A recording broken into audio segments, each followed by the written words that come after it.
ناگفتن ما دوستان عزیز سپانسرای کانال ما اینا تاکسی گرانیتسا اهلدین جانای اینا شافیراش بگو بابای واسه اینا اویاکاسا دوستان عزیز این رقمش میمونم واتساپ ایما داره این ایوا کاسا اینا مرامت کرده زنگ بزنید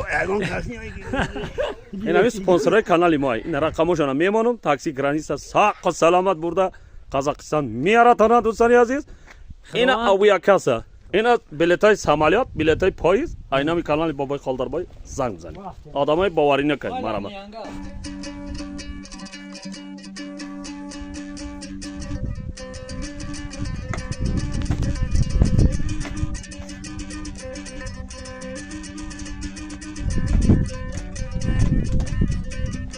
نصیبه لبا او نصیبه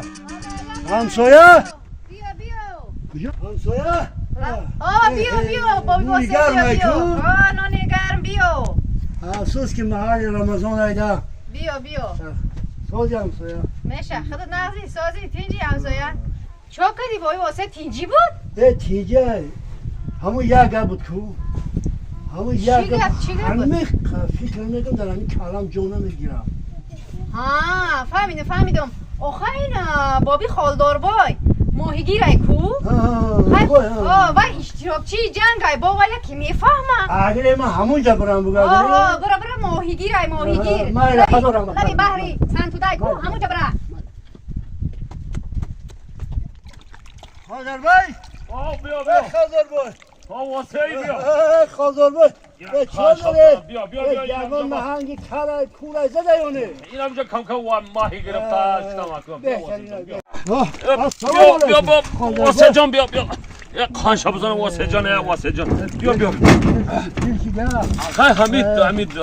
روز کار کنی میگن کو هم میاب همجا کم هم ماهی گیری که بابای خالدار بای مالا کرای خود پرسینیم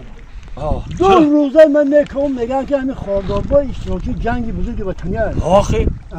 یعنی نه با تاجیکی چی میشه؟ همین یعنی نه با تاجیکی من نمیدانم اگه یکان اولو سبرم پرسیم اگه